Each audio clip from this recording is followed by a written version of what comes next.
téléspectateurs de Africa Sport TV et surtout nos canaux donc de diffusion. Merci en tout cas de nous renouveler votre confiance. On est ce soir avec le président de la Ligue guinéenne de football professionnel, monsieur Lucien Bendou Guilao. Bonjour monsieur. Bonjour. Vous sortez tout à l'heure en tout cas d'une conférence de presse que vous avez tenue avec l'ensemble en tout cas de la presse nationale et internationale bien sûr. Il s'agissait de quoi? Bon, il s'agissait de lancer le championnat, comme on le fait d'habitude. Mais je pense que puisque il y a des petits soucis ou des gros soucis, ça dépend de comment chacun voit la chose. Cette conférence a été diversement interprétée. Donc, nous, à la Ligue, c'était un championnat pour lancer le championnat qui démarre demain. Mais comme à côté, il y a des clubs qui font la grève, entre guillemets, et qui ne veulent pas jouer tant que les subventions ne sont pas payées. Ça fait en sorte que beaucoup de journalistes étaient intéressés par la question. Ok, donc dans la discussion, dans la communication avec les journalistes, les échanges donc, surtout la question sur le sponsoring a été de longue durée. Oui. Comment est-ce que vous expliquez cela? Bon, la question du sponsoring, c'est un contrat entre la fédération et le sponsor. Dans un contrat, il y a des hauts et des bas. Dans un contrat, une partie peut être satisfaite et l'autre pas. Et ça peut créer après des soucis, surtout pour celui qui bénéficie de ce contrat, en l'occurrence la Ligue guinéenne de football professionnel. Donc, c'est pas de graves problèmes. À un moment donné, il y a une partie qui dit qu'il faut qu'on s'asseye pour rediscuter le contrat. C'est prévu par le contrat. C'est dans tous les contrats. Quand ça ne va pas, on s'assoit, on discute. Si ça ne marche pas, on va en justice. Mais là, ils sont au niveau où ils sont en train de s'asseoir et de discuter. Et du coup, il y a certaines personnes qui veulent profiter de cette situation pour avoir la tête du sponsor, ce qui ne m'a pas plu. Ok, ce qui ne vous a pas plu. Et dans les échanges avec les journalistes, donc, il y a eu aussi la question sur le droit TV. Le droit TV qui, la saison dernière, qui a été quand même signé par une télé nationale, par une télé internationale, j'ai envie de dire. Qu'en est-il? Parce qu'il y a aussi le côté des clubs qui a été, évoqué. Ce droit télé, nous l'avons cherché parce que nous avons pensé qu'il faut augmenter encore les ressources des clubs. Puisque quand tu regardes les ressources d'un club, il y a la billetterie, il y a les droits télé, il y a le sponsoring, il y a plein de choses. Maintenant, nous avons pensé qu'il fallait démarcher une télé qui a la capacité de payer des droits. C'est simple. La télé a payé des droits. Dans les autres pays, comment on fait? C'est pas à part égale qu'on partage les droits télé. Ce sont les clubs les plus regardés à la télé qui prennent le gros lot et les autres clubs prennent le reste. Bon, nous, aujourd'hui, nous avons pu, en toute franchise, en toute transparence, Star Times, à travers la chaîne en mobile, nous verse 500 millions et nous avons reversé 420 millions au club. Nous avons gardé 80 millions comme droit, comme frais de gestion de ce contrat. Et ça, c'est paradisiaque. 84% des droits télé, nous le donnons à tous les clubs. Bon. Alors, est-ce que vous ne pensez pas que cette crise de confiance, parce que il faut quand même oser de le dire, il y a une crise de confiance donc entre la Ligue et ces clubs dissidents. Est-ce que vous ne pensez pas que ce manque donc de confiance ne revient pas de là-haut, par exemple de la fédération? Non, ce n'est pas une crise de confiance. La Ligue nous a carrément dit ici, quand on a fait la réunion, qu'ils ont entièrement confiance en la Ligue, qu'ils savent que nous sommes intégrés. Puisque malgré les 40 millions proposés... J'en viens.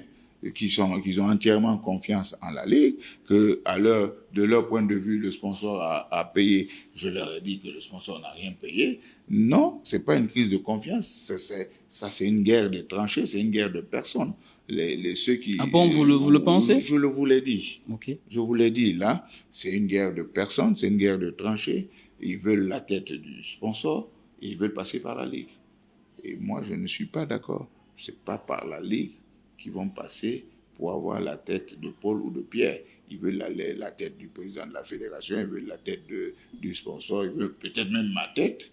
Mais bon, ils me l'ont dit que non, ils ne veulent pas de ma tête. Mais bon, bref, ils veulent la tête des gens, mais ils se servent du football. Je dis non, ce n'est pas par moi qu'ils vont passer. Pour ça, je ne souhaite pas que ce soit par moi qui passe pour ça. Et ce que je souhaiterais, et eux-mêmes ce qu'ils souhaitent, c'est qu'on respecte les règlements. Ok, qu'on respecte les règlements. On a vu, vous avez quand même vidé votre sac, vous vous êtes déchaîné sur ces 12 clubs sur les 14, parce qu'il y a quand même 2 clubs qui ont notamment accepté de jouer, de démarrer le championnat malgré ces moins minimes. Moi, ce que je vais vous dire, c'est que les 12 clubs, je ne pense pas. Vous savez, il y a l'effet groupe, il y a des gens qui sont dedans. Puisque le premier dit qu'il ne joue pas, le deuxième dit qu'il ne joue pas. Ok, certainement, c'est ce qui vous rassure à démarrer le championnat à toute pompe. Ce qui me fait démarrer le championnat, c'est ce que je vous ai dit. On est en retard. Plus le championnat tarde à démarrer, plus les clubs dépensent. Et plus le championnat tarde à démarrer, on a un problème avec l'équipe nationale. Surtout à l'approche du CHAN, surtout à l'approche des 2 matchs avec la Guinée-Bissau. On a un gros problème. On a un problème. On aurait ainsi dit. Excusez-moi, est-ce qu'il faut compter maintenant sur le démarrage du championnat par rapport à cette équipe? Parce que cette équipe quand même a eu une dizaine de rencontres amicales, et puis elle s'envole aujourd'hui pour la Côte d'Ivoire. Après, les rencontres amicales ne remplacent pas la compétition. Les rencontres amicales ne remplacent pas la compétition. On est d'accord que déjà le retard, le grave retard déjà pour le démarrage du championnat, handicape forcément cette équipe nationale. Mais d'accord, on est d'accord. Donc c'est ça. Et peut-être pas sur le match contre la Guinée-Bissau, mais si on se qualifie contre la Guinée-Bissau, après il faut jouer le championnat. Parce qu'il y a le CHAN. En janvier, février et tout, il faut jouer. On ne le souhaite pas. Si on ne se qualifie pas contre la Guinée-Bissau, est-ce que vous allez pointer du doigt ces clubs dissidents? Non, je ne suis pas là pour accuser Paul et Pierre. Eux-mêmes, ils tireront les conséquences de leur acte. Chacun tirera. Et vous-même, vous êtes là, vous êtes la presse pour analyser et tout. Moi, je ne suis pas là pour tirer sur Paul ou Pierre. Bien au contraire. Ils nous ont parlé de plusieurs choses, des subventions. Et les subventions, elles vont se payer. Et c'est la première fois que les subventions en démarrage de championnat sont à ce niveau, 40 millions. L'année dernière, c'était à 20 millions. Il n'y a pas eu d'arrêt. L'année dernière, c'était à 20 millions. Okay. Est-ce que vous pensez qu'il y a forcément d'autres raisons?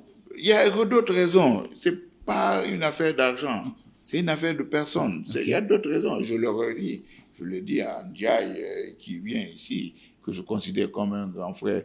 Je lui ai dit qu'il y a d'autres raisons. Ndiaye se permet d'appeler les clubs pour leur demander... Ok, le secrétaire général du club industriel de Kamsar. Oui, après notre réunion, il appelle les clubs pour leur dire, est-ce que vous êtes venus chercher l'argent? Qui est venu chercher l'argent? Il nous appelle nous-mêmes, le secrétaire général, pour lui demander combien de clubs sont venus chercher l'argent. Où est son problème? Lui, il doit prendre son argent. S'il ne le prend pas, il laisse les autres prendre son argent. Et encore une fois, comme je l'ai dit... C'est le chef de file de l'opposition. Bon. Une fois encore, tu peux prendre ton argent et refuser de jouer. Ok. Parce que ça vous appartient quand même. Ok, effectivement. Donc, parlant en tout cas de cette subvention, dans une des questions en tout cas d'un des confrères, il vous a également rejoint par rapport à cette situation, récupérer les 40 millions après démarrer le championnat, parce qu'il y a quand même 120 millions après qui sont promis pour les clubs. Mais est-ce que vous êtes sûr, est-ce que vous confirmez que ces clubs auront vraiment la totalité des 120 millions? Ou bien ils auront forcément 120 millions? Cherchez, Ndiaye lui-même, je lui ai demandé de chercher dans ses archives s'il voit un courrier de Lucien Guida au président de la Ligue promettant les 120 millions. Non, je vous ai dit que c'est une entente entre les partis pour fixer. Pour la subvention 2024-2025, rien n'est fixé. Okay, il peut y avoir... Au regard du règlement, ce n'est pas acté. Le règlement ne prévoit pas ça. On peut dire, vu nos difficultés financières, on ne peut pas donner de subventions. Le club, c'est un club professionnel qui a ses propres sponsors et qui a sa propre direction marketing. Et il doit pouvoir trouver de l'argent. Maintenant, si l'État peut nous aider, ce serait quelque chose de fantastique. Si l'État peut nous aider comme ça se fait au Cameroun, comme ça se fait au Togo, comme ça se fait au Bénin. En Côte d'Ivoire, au Sénégal, l'État ne le fait pas parce que ces deux pays ont eu d'énormes retombées financières par rapport à leurs résultats en Coupe d'Afrique. Effectivement. Le Sénégal, Coupe d'Afrique et Coupe par du rapport Monde. aux différentes équipes nationales. Les différentes équipes nationales, ils ont eu énormément d'argent et l'État n'a pas besoin de Et il y a eu une bonne gouvernance aussi de ce qui a été Je reçu. ne m'engage pas sur ce terrain, mais ils ont redistribué. Okay. Il y a eu une redistribution. Même les journalistes sportifs ont eu au Sénégal. Donc, c'est pour vous dire qu'on doit faire en sorte qu'on ait une équipe nationale compétitive qui ait des résultats, et ces résultats vont rejaillir sur notre gouvernance en termes d'argent même en termes d'argent, de visibilité, d'image de marque. Ok, Monsieur le Président. À présent, qu'en est-il du trophée que le Milo a reçu et même parce que le Ganga aussi n'a pas reçu son argent après son titre de champion en Ligue 2 et le Milo aussi. C'est pour ça que je dis que c'est pas une histoire d'argent. Jamais un club n'a reçu de l'argent pour son trophée. Jamais. Vous pouvez chercher. Ça fait combien d'années c'est placé? Moi, je n'étais pas là quand il y a eu tout ça, mais aucun club n'a eu son argent. Aucun club n'a eu son trophée. Depuis combien d'années? Je ne sais pas, 3 ans ou 4 ans ou que ça existe, ou 5 ans ça existe, je ne sais pas. Personne. Mais pourquoi cette année ils envoient un problème? C'est parce que ce n'est pas une question d'argent. Non, le Milo ne l'a pas officiellement réclamé. Milo ne l'a pas officiellement réclamé. C'est la presse, effectivement, qui a scruté, qui a cherché par rapport à cette effectivité. Maintenant, je vous dis que le Milo l'a réclamé. Le Milo l'a réclamé. Ok. Maintenant qu'on leur dit que demain, lors du match Milo à Escalom, on va leur remettre leur trophée. Leur trophée est parti. Okay. Et leur satisfaction et leur chèque en papier poule qui engage la fédération et la ligue. Ils disent qu'ils ne jouent pas. Mais quand même, on remettra leur trophée soit au gouverneur, soit au préfet, soit au président de la ligue régionale de Kanka. Mais nous entendons aussi plein de bruit et tout. Mais de toutes les façons, l'AS Kaloum est à Kankan. Il faudrait qu'ils aient accès au club. Les arbitres et autres officiels, il faudrait qu'ils aient accès au terrain, je veux dire, pour soit jouer, soit signer un forfait.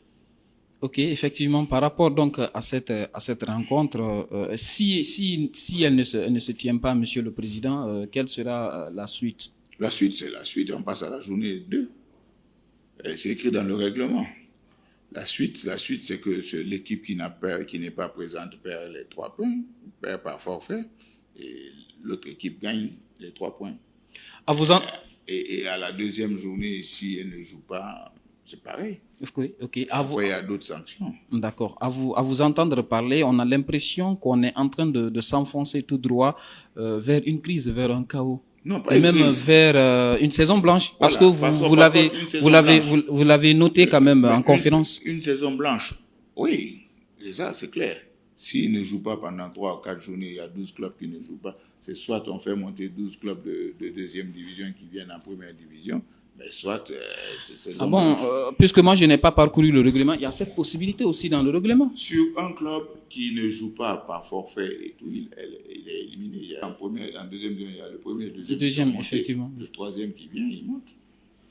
Ok, d'accord. Alors, Monsieur le Président, quelles dispositions vous avez donc prises par rapport à cette rencontre Milo-ASK, puisqu'on sait la saison dernière, ce qui s'est passé, ce match même s'est joué à 2 fois. Oui, mais bon, bref, la saison est finie. Et tout ce qui s'est passé l'année dernière, normalement, on doit tourner la page. C'est dommage qu'on en revienne à ce match. Nous avons quand même alerté le gouverneur et le préfet. pour prendre les dispositions idoines, comme on dit, pour que ce match se passe dans de bonnes conditions. Nous avons alerté le club qui reçoit.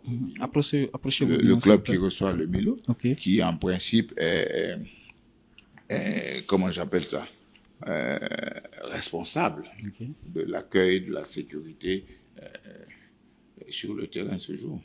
Ok, alors Monsieur le Président, confirmez donc à notre caméra, aux caméras bien sûr de Africa Sport, que les clubs auront bien sûr la subvention cette saison. Mais les clubs ont toujours eu la subvention. Hein? Mais pour la saison 2024-2025, le montant n'est pas encore fixé. Okay. On payera les soldes, mais pour la saison 2024-2025, ce n'est pas encore fixé. Parce qu'il y a possibilité de diminution. Il y a fortement possibilité de diminution. Ok. Hein? Et puis aussi, les clubs nous doivent. Les clubs nous doivent. Hein? La billetterie sur la billetterie, les clubs nous doivent. 15% de ce qu'ils reçoivent. Mais non, au-delà de ça, maintenant, c'est la pénalité. Nous sommes dans la pénalité. Hein? Imagine 500 000 francs par jour de retard. Si tu devais mais après, Monsieur le Président, est-ce que c'est pas le laxisme de votre institution quand même qui a causé tout ça? Non, on a le temps, dans le règlement, on a le temps c'est pas le laxisme. Le gars, s'il veut pas payer, il veut pas payer. Président, je vous rappelle qu'on était avec l'ancien international guinéen et actuel président de la Ligue guinéenne de football professionnel, Monsieur Lucien Bendou Guilao. Merci à tous en tout cas de nous avoir suivis. À la prochaine.